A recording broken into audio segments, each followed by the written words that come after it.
네, 안녕하세요. 저는 국어 맡고 있는 김진경 선생님입니다. 자, 아이들 11월부터 이제 2월까지 어떻게 무엇을 준비하는지 이제 중요한 것들 설명을 할게요. 여기 보듯이 저는 이렇게 생각을 해요. 정말로 예비고일 요 준비 단계거든요. 이제 요거를 어떻게 하느냐에 따라서 3년이 좌우되는데 이게 무슨 말이냐면요. 아이들이 중간에 국어를 포기하지 않고 갈 수 있다는 말씀이에요. 그래서 준비가 어느 정도 돼 있냐에 따라서 아이들이 갈 수 있는 힘이 있고 없는 거거든요. 그래서 요거는 이제 저랑 같이 할 세부 수업들이고요. 지금 말씀을 드리면 저하고 어떻게 가냐면 11월부터 저희가 2월까지 가는 거예요. 자, 요 이제 수업 내용들을 오늘 설명을 드릴 거고요. 3월이 돼서 이제 4월, 5월 들어가면 이제 1학기가 시작이 되죠. 그래서 여기서부터 이제 뭐 내신하고 그러냐고 굉장히 정신이 없을 건데 이렇게 하고 그 다음에 저희가 1학기 끝나고 여름방학이 들어갈 거고 그 다음에 2학기가 시작이 되죠. 그래서 이거 쭉 말씀드리는 이유는요. 아이들이 어느 학교를 가든지 간에 이제 뭐 민사나 이런 아이들은 좀 이렇게 상산이나 뭐 그 아이들이 이제 좀 커리가 다르긴 해요. 이제 교과서를 쓰느냐 안 쓰느냐 많이 쓰지도 않고 이제 커리가 다를 수 있는데 이제 기본기는 뭐냐면 기본기는 가지고 가야 어떻게 됐든 수업은 따라갈 수 있다는 거죠. 그래서 요즘에는 예전보다 국어를 굉장히 많이 하고 가요. 중학교 때부터 고등부 수업이 들어오기 때문에 그래서 그거 가지고 외부 작품, 그 다음에 거기서 이제 논의하는 것들 그런 걸 다 따라갈 수가 있기 때문에 여기에서 들어가는 요거는 거의 다 가셔야 된다. 기본 개념들은 다 가지고 가야 된다라고 저는 생각을 하고 그랬을 때 아이들이 여기까지 2학기까지 손을 놓지 않고 따라올 수가 있어요. 그래서 저희가 이해를 하고 하는 것과 그냥 통으로 외우는 건 다르잖아요. 그래서 그냥 그거를 그냥 외우는 건 한계가 있거든요. 제가 많은 학교 아이들을 해보지만 뒤로 갈수록 뒷심이 붙는 아이들은 기본기가 있는 아이들이에요. 자, 그래서 이제 이렇게 가는데요. 어쨌든 3월이 시작되면서 다 같이 전국 모의고사가 있고, 그 다음에 여기에서 중간고사가 시작이 되죠. 일단은 여기에 포인트를 맞추고 가는데, 제가 방학 때 2월까지 하는 이 수업은 여기까지 가는 거예요. 2학기 1년을 통으로 이제 계획을 하고 가는 수업이라고 생각을 하시면 됩니다. 자, 모의고사는 무조건 100점을 가지고 가야 되는 거고요. 중간고사도 마찬가지로 100점이에요. 그래서 지필에서 100점이요. 그죠? 그래서 요거 두 개를 이제 만들기 위해서 탄탄하게 가져갈 거를 이제 차근차근 말씀을 드릴게요. 일단은 11월이 딱 시작이 되면 여기서 가장 먼저 할 게 뭐냐면 문법을 먼저 할 거고요. 아이들이 가장 어려워하는 고전시가 파트를 먼저 다뤄줄 거예요.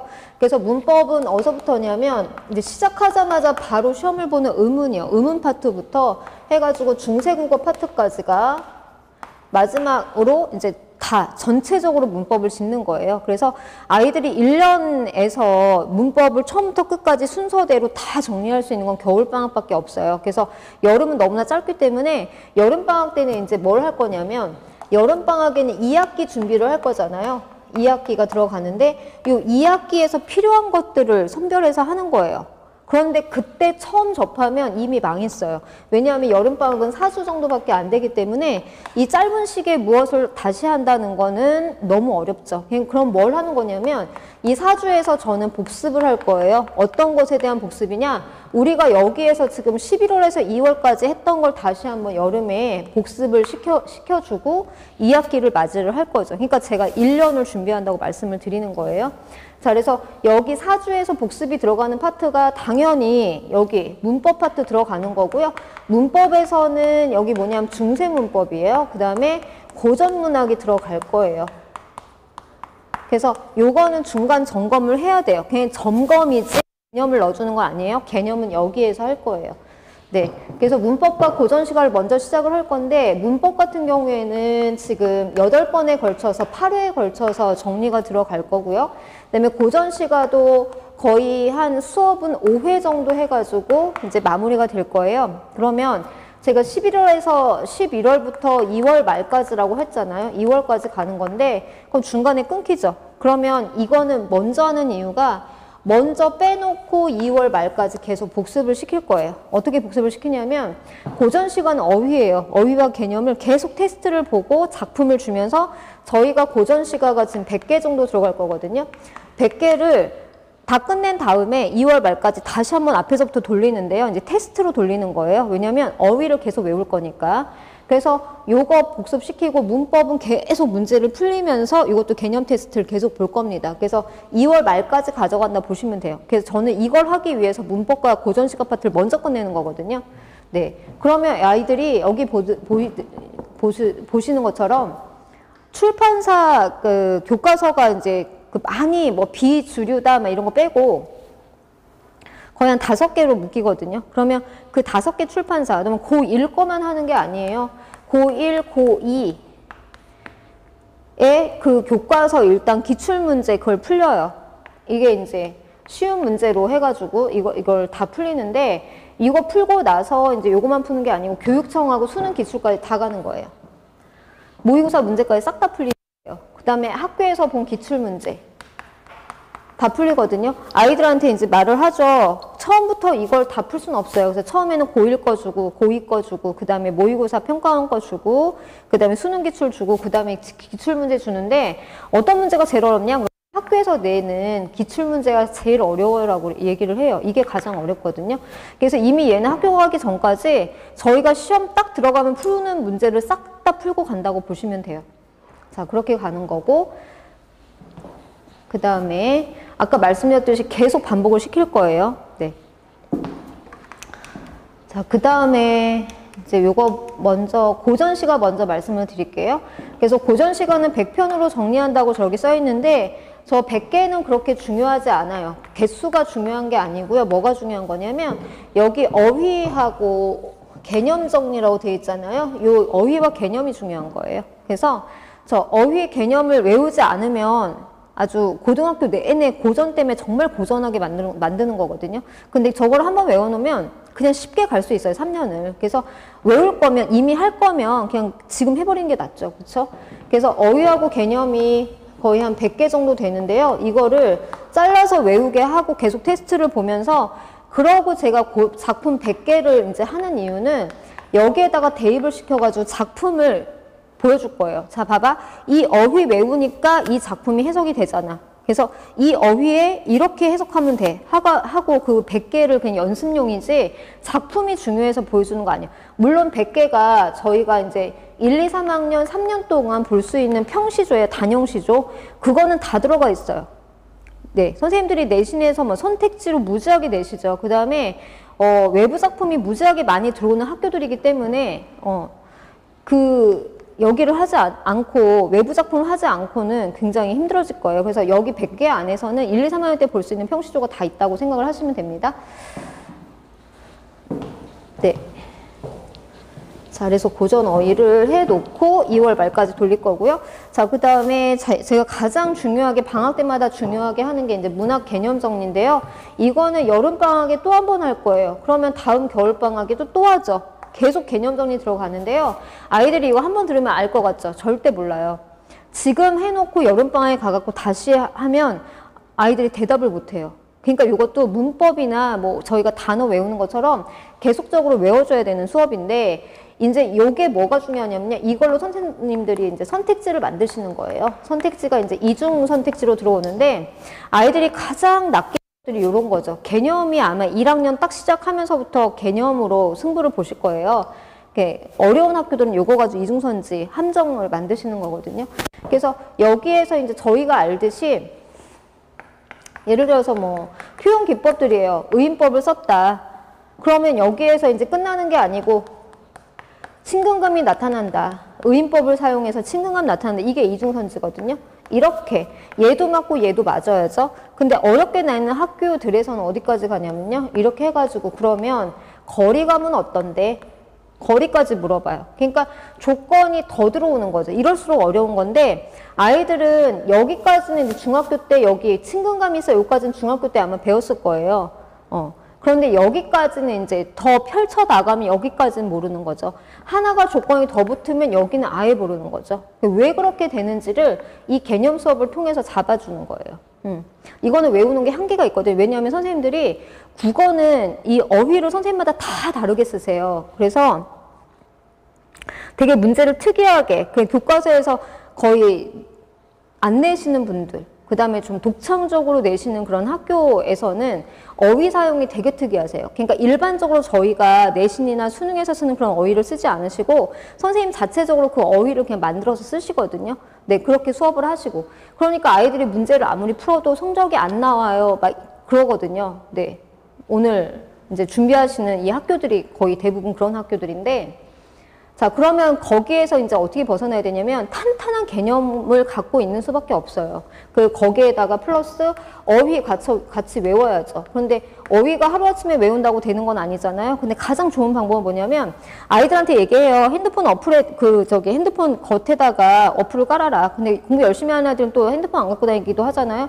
근데 자기가 모르는 단어가 있을 때면 찾아보는 수밖에 없어요. 그 다음에 그것도 안 하니까 제가 어휘를 모아서 외우게 하는 거죠. 그래서 방학 때 당연히 어휘 테스트가 두 개나 볼 거예요. 저 같은 경우에는 현대에 쓰는 어휘와 그 다음에 고전 어휘 두 개를 나눠가지고 계속 테스트를 볼 건데, 그거라도 해갖고 가면 저희는 입시에 맞춰져 있잖아요. 입시 안에서 쓰는 어휘들이 거기서 나온다는 얘기죠. 자, 그래서 문학 개념 수업은 굉장히 제가 중요시하는 수업이기 때문에 시문학에서 이제 쓰는 어휘 개념이 이제 100개 정도, 산문문학은 80개 정도거든요. 이것만 알면 아이들이 잊어먹지 않고 이 수업을 할 때 한 10개 정도, 한 15개 정도 이렇게 설명을 하면 수업이 끝날 정도로 이렇게 설명이 굉장히 많이 들어가는 수업이거든요. 이걸 탄탄하게 알고 있으면 굉장히 도움이 많이 되고, 앞으로도 공부하는데 많이 도움이 될 겁니다. 자.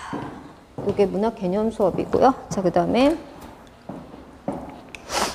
네, 고전소설하고 비문학이 싹 다 들어가요. 그래서 각 파트를 다 짚어줄 건데요. 왜냐하면 저희 요거 모의고사가 있잖아요. 3월에 보는 모의고사가 있는데 3월 첫 모의고사가 1학년이지만 이게 또 만만치 않아요. 왜냐하면 점점 난이도가 올라가고 있거든요. 옛날처럼 이제 아이들이 거의 국어를 겨울방학에만 이렇게 딱 건드리고 오는 수준이 아니기 때문에 선행도 많이 하고 이제 실력이 좋아졌기 때문에요. 좀 굉장히 어려워요. 그래서 이 모의고사를 풀 때 거의 대부분의 파트를 제가 2월까지 다 건드려 주겠다는 얘기거든요. 너네가 막힘없이. 그래서 자, 고전소설, 비문학 다 싹 다 이제 들어갈 건데, 고전소설 같은 경우에는 얘도 독해법이고 그다음에 비문학도 다 독해법이에요. 자, 여기 보시면 알겠지만 모든 수업이 다 독해법 위주로 돼 있어요. 그래서 뭐 제가 아까 뭐 고전시가 100개 할 거고요, 막 이렇게 말씀드렸지만 이 개수가 중요한 게 아니고 개념을 알고 적용을 시키는 거거든요. 독해법이에요, 결국에는. 그래서 고전소설도 어떻게 읽을 건지, 밑줄은 어디다 치고 인물들 나오면 어떻게 표시를 할 건지에 관해서 다 하나하나 꼼꼼하게 보여줄 거예요. 그래서 시는 넓게 보고 소설은 좁게 보는 게 독해법이거든요. 아이들이 뭐야 이렇게 말을 하는데 그게 맞아요. 그래서 거기에 포인트를 맞춰갖고, 자, 소설 같은 경우에는 이렇게 길잖아요. 얘를 한눈에 볼 수 없거든요. 소설은 장면별로 끊어서 보는 거예요. 근데 애들이 어디서 끊어요? 그쵸? 그 끊는 부분도 알려주는 거예요. 여기서 끊어야 돼. 끊어놓고 여기에서 또 네가 밑줄을 쳐야 돼. 아무데나 밑줄 치면 안 되거든요. 밑줄 쳐야 되는 것만 그렇게 딱딱딱 알려주는 게 독해법입니다. 그래서 제가 거의 모든 수업이 양으로 승부하는 수업은 아니에요. 그다음에 학년이 낮을수록 저는 양보다는 질로 가야 된다고 생각을 하기 때문에 교재 자체가 두껍지 않아요. 하지만 고전소설은 두꺼워요. 왜냐하면 이 소설을 읽으면서 그 소설에서 계속 나오는 그 용어들이 있거든요. 그 다음에 이제 스토리 구조가 있어요. 반복이 되거든요. 그걸 계속 여러 개를 보면서 한번 터득을 하는 것도 굉장히 중요하기 때문에, 그래서 고전 소설에서 고전 어휘가 나오잖아요. 그 다음에 저희가 고전 시 하면서 여기서도 어휘가 나오잖아요. 이 어휘만 잘 가지고 있어도 아이들이 앞으로 그 국어에서 고전 문학 때문에 난 너무 힘들다라는 말을 하진 않을 거예요. 그래서 고전 소설은 갈래별로 갈 건데, 뭐 가정소설, 염정소설, 그 다음에 영웅소설, 뭐 박지원 소설 해가지고요. 이렇게 파트별로 묶을 거예요. 그래서 파트별로 묶어가지고 하나는 제가 독해를 해줍니다. 같이 독해법을 보여주고, 뒤에는 같은 작품이지만 다른 장면의 지문들을 숙제로 넣어줄 거예요. 해가지고 여기다가 선생님하고 배웠던 독해법을 그대로 해갖고 오도 하는 거예요. 그래서 아이들한테 제가 어떻게 말을 하냐면, 야, 밑에 문제는 안 풀어도 돼. 그런데 지문에다가 다 이거를 밑에 써갖고 와. 독해를 한 흔적을 가지고 와. 그런데 이건 하나도 안 하고 문제를 풀어서 숙제는 그냥 0으로 나갈 거예요. 완성도가. 그냥 완성도 0이에요. 왜냐하면 그냥 눈으로만 푼 거는 의미가 없어요. 그래서 국어는 어떻게 하는 거냐면 연필로 정말로 풀어야 되는 과목이거든요. 수학도 마찬가지잖아요. 연필로 푸는 거예요. 선택지를 읽을 때도 연필로 하나하나 이렇게 끊어가면서 읽는 거예요. 서술형은요. 서술형도 자기가 직접 써야죠. 근데 평소에 애들이 서술형 어떻게 준비하냐면요. 그냥 눈으로 읽어요. 해설지 옆에다 놓고 아 그러네 라고 눈으로 읽어요. 눈으로 100번 읽어봤자 시험장에 들어가서 한 줄을 쓰지 못해요. 그래서 국어는 처음부터 끝까지 다 연필을 쥐고 자기가 써가면서 해야 되는 거거든요. 그래서 요즘 애들은 이제 글씨 교정까지 제가 이제 막 이렇게 잔소리를 하면서 하는데 영어를 이렇게 영어를 쓰던 세대잖아요. 영어는 힘을 안 들이고 이렇게 써도 돼요. 근데 하지만 한글은요. 또박또박 눌러서 힘을 줘서 눌러서 써야 돼요. 그러니까 기억보다 A를 더 먼저 알고 자란 아이들이 많기 때문에 이거 쓰는 것조차도 힘 줘. 또박또박 써 라고 얘기를 하죠. 네. 그래서 이제 고전소설 그렇게 들어갈 거고 비문학도 독해법 위주로 갈 건데요. 아이들이 그나마 이제 이렇게 비문학 풀 때 그 모의고사 문제 풀 때 보면은 비문학에는 그래도 이렇게 밑줄을 칩니다. 어떻게 됐건 막 대고 말고 막 밑줄 치고 막 동그라미 치면서 막 이렇게 독해를 하거든요. 근데 뭐 문학작품에는 하나도 밑줄이 없어요. 왜냐하면 왜 밑줄 안 치냐? 그러면 특히 시 같은 경우에 시를 어디다가 밑줄을 쳐요? 이렇게 얘기를 하거든요. 그게 독해법이어서 그 시도 독해법이 들어갈 거예요. 비문학도 밑줄은 치지만 이렇게 쳐놓는 건 의미가 없어요. 그래서 한번 독해를 할 때 정말로 쳐야 되는 밑줄을 해야 되는 거죠. 왜냐, 우리가 문제를 풀 때 문제가 뭐 4문제, 5문제 이렇게 엮여 있잖아요. 문제를 풀 때 지문으로 다시 와야 되잖아요. 한 번 읽고 못 풀잖아요. 그랬을 때 다시 지문으로 왔을 때 자기가 밑줄 쳐놓은 것만 가지고 한눈으로 쫙 보고 문제를 풀 수 있어야 되는 거죠. 그러니까 중요한 포인트에만, 중요한 데에만 쳐야 되는 거에만 그러니까 밑줄을 쳐야 되는 거잖아요.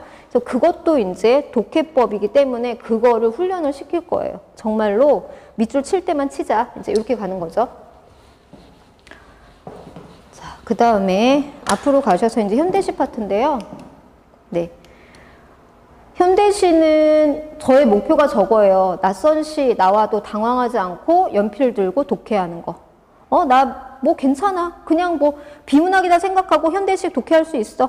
그럼 읽어서 거기에서 정서 찾아내면, 주제 찾아내면 되는 거거든요. 이게 저의 최종 목표예요. 그래서 자, 아이들한테 물어보면 시를 어떻게 가슴으로 감상하죠? 이거는 아니죠. 우리는 이제 입시기 때문에 비문학처럼 읽는 거예요. 손에다 연필을 들고 밑줄을 치면서 무늬 치면서 읽는 거거든요. 그래서 지금 여기서는 이제 내신에서 고등학교 때 뭐 내신에서 모의고사에서 많이 활용도가 높은 시들을 분석을 할 거거든요. 그것도 연습용이에요. 그 작품이 중요한 게 아니고 그냥 우리가 분석한 것들 여기서 무늬를 정해요. 제가 정해준 무늬 안 하고 막 다른 거 해오면 혼나거든요. 무늬를 정해서 이 무늬만 쳐갖고 와 라고 하는데 그것도 되게 어려워요. 근데 이거가 연습이 되면 당연히 새 작품을 보고 당연히 밑줄 치고 있어요. 그러면 현대시는 그냥 끝이에요. 그래서 그거를 알려줄 겁니다. 그래서 제 교재를 보시면 이게 교재인데요.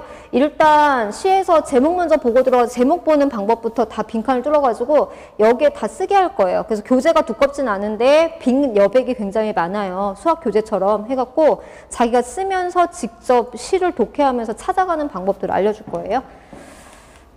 네, 여기까지가 이제 정규 수업에서 다룰 내용들이고요. 그 다음에 정규 수업과 다르게 이제 모의고사 심화 수업을 들어가는데 요거는 선택이세요. 요거는 꼭 들어오는 게 아니고 자, 정규 수업에서는 제가 모의고사를 안 할 거예요. 왜냐하면 정규 수업 아시듯이 3시간 수업이거든요. 3시간 일주일에 한 번밖에 안 돼요. 한 번밖에 안 되는 수업에서 3월 모의고사 전까지, 3월 전까지 제가 해줘야 되는 파트가 굉장히 많거든요. 그러니까 저의 목표는 뭐냐면 얘네가 다 저한테 이제 딱 3월이 시작이 됐을 때 저하고 하는 아이도 있겠지만 못하는 아이들도 있을 거잖아요. 그러면 어느 선생님한테 가든 또는 어디 가서 그 국어를 하든 간에 선생님한테 도움 너무 많이 받았어요. 다른 선생님 입에서 야, 너 국어 어디서 배웠냐? 진짜 잘 배웠네? 라는 말을 듣게 만드는 거. 얘가 3년 동안 국어를 하는데 아 국어 참 좋은 거구나 이런 인식을 심어주는 거예요.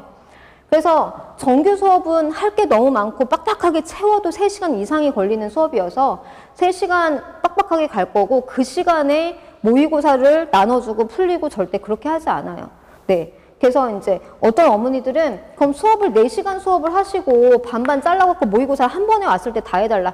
이것도 저도 해봤지만 효율성이 없어요. 그래서 이거는 완전 다른 수업이기 때문에 다르게 가는 게 맞아요. 네. 그래서 파트가 다른 걸 묶어서 하진 않잖아요. 다른 과목도. 이것도 마찬가지거든요. 자, 그래서 정규 수업 그대로 가고 이거는 사항인데요. 이거는 방학 때만 전개가 되는 거예요. 그래서 80분에 저희가 45문제를 풀잖아요. 이것도 연습이 필요하거든요. 처음부터 아이들이 80분 내에 45문제를 다 풀 수가 없어요. 그래서 처음에 풀려보면 아이들이 거의 3세트를 버려요. 시간 내에 읽지를 못해서.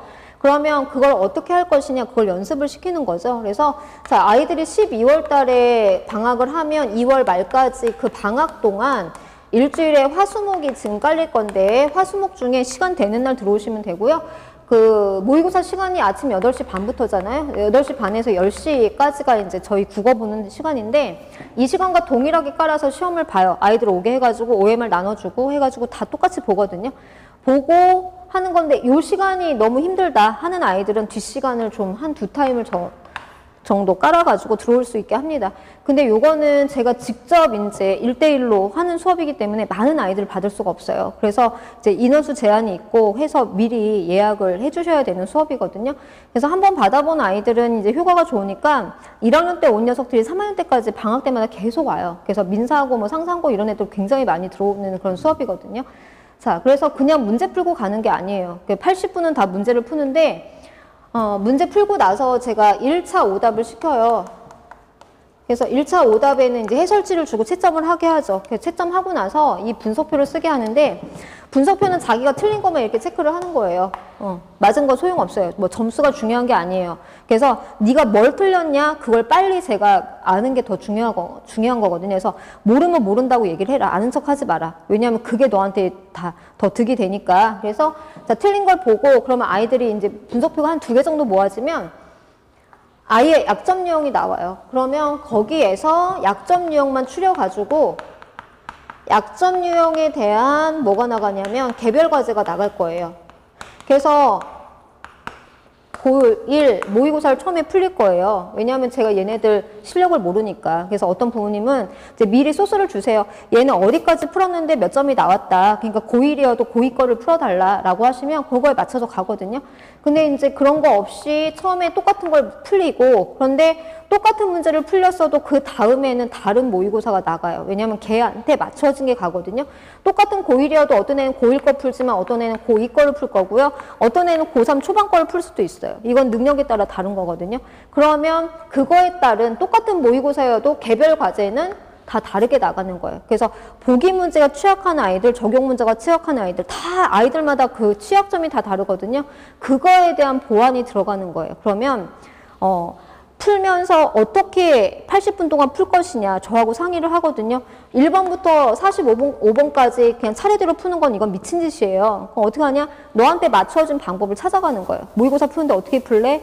강한 거부터. 그래서 아이들한테 그런 거 이제 상의해가면서 그다음에 약점 유형 체크해가면서 가는 거죠. 그래서 이거는 일주일에 한 번 들어오셔도 되고 뭐 일주일에 3번 다 들어오셔도 되는데 선택이세요. 그래서 이거는 꼭 들어야 되는 건 아니고 정규 수업은 듣고 그다음에 모의고사 수업은 안 들으셔도 되고요. 근데 이제 효과가 있다라고 생각하시면 들어오시면 됩니다. 그래서 이거 같은 경우에는 제가 한 명 한 명 앉혀놓고 하는 거기 때문에 굉장히 효과를 많이 보는 애들이 많아서요. 저는 힘들지만 그래도 이제 계속 진행하는 수업입니다. 네. 요거는 이제 그 내신 들어갔을 때 제 내신 자료예요. 그래서 아이들이 이제 정리본 자료인데요. 이거 중요한 것들 빈칸 뚫어놓고 그 다음에 이게 뒤로 갈수록 빈칸이 더 많아져요. 이거는 이제 1차 자료고요. 뒤로 갈수록 빈칸을 뚫어가지고 이제 싹 다 외우게 만드는 그런 내신 자료입니다. 그다음에 개념 테스트 요고요. 그래서 요거는 방학 때도 제가 할 건데 내신 때만 하는 게 아니고요. 저희가 방학 때 굉장히 많은 분야를 하잖아요. 그래서 아이들이 딱 들어왔을 때 테스트를 먼저 봐요. 보고 이제 질의응답 받고 숙제에 대한 그다음에 아이들이 이제 시험을 볼 때 제가 한 명 한 명 돌아다니면서 다 과제 검사를 하거든요. 그래서 그거 가지고 이제 그 완성도에 대해서 나갈 건데, 우리 아이는 숙제를 다 풀어갔어요. 그런데 문자가 간 게 완성도가 50%밖에 안 돼 있다 그러면 오답을 정확하게 하지 않은 거예요. 어떤 애는 다 풀었는데 25%가 갈 수 있어요. 그럼 그 집 난리 나요, 그날. 막 엄마하고 아이하고 싸우는, 나는 다 했다. 근데 왜 25%냐 막 이러는데 완성도의 차이예요. 제가 말하는 100%는 문제를 풀고 채점하고 오답까지, 그 다음 별표까지 쳐갖고 와야 되는 거거든요. 네. 그렇게 이제 가는데요. 자, 숙제를 한 거에서 아이들이 이렇게 숙제를 해갖고 와요. 5개 선지가 있죠. 자, 답이 2번이에요. 여기는 안 읽죠. 이건 거의 대부분의 아이들이 그래요. 너무 꼼꼼하다, 정말 완벽하다 이런 애들 몇 명 빼고는 거의 다 이렇게 풀거든요.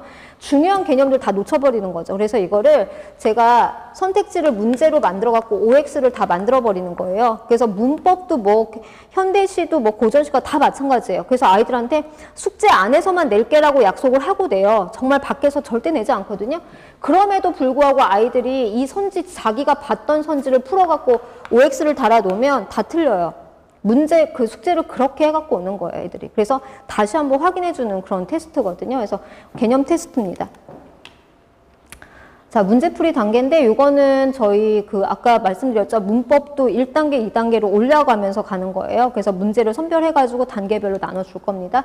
네, 수업 구성은 아까 말씀드렸듯이 3시간 수업이에요. 그래서 앞에는 이제 오자마자 테스트, 숙제 점검, 뭐 질의응답 하는 거고, 이 질의응답이 굉장히 많아요. 그래서 이제 한 40분 정도 걸릴 수도 있어요. 저는 그걸 되게 중요시 여기거든요. 네, 수업 시간표는 이제, 네. 이렇게 갈 겁니다. 네. 그래서 제가 오늘 설명드린 거는 여기까지고요. 네, 그래서 방학 때 믿고 맡겨주시면 각 파트 탄탄하게 이제 마무리를 할 수 있고요. 아이들이 개강을 했을 때 거부감 없이, 국어 같은 경우에는 애들이 가장 이질적으로 느끼는 과목이에요. 그래서 영어나 수학은 좀 친숙하게 쭉 이끌어갈 수 있지만, 국어 같은 경우에는 기존의 중학교의 성적과 이제 요 고등학교 성적의 갭이 굉장히 많이 큰 과목이기 때문에 철저한 준비가 필요하다고 저는 생각을 해요. 그래서 좀 탄탄하게 방학 때 이렇게 메꿔서 가시면 좀 도움을 많이 받으실 거예요. 자, 여기까지입니다.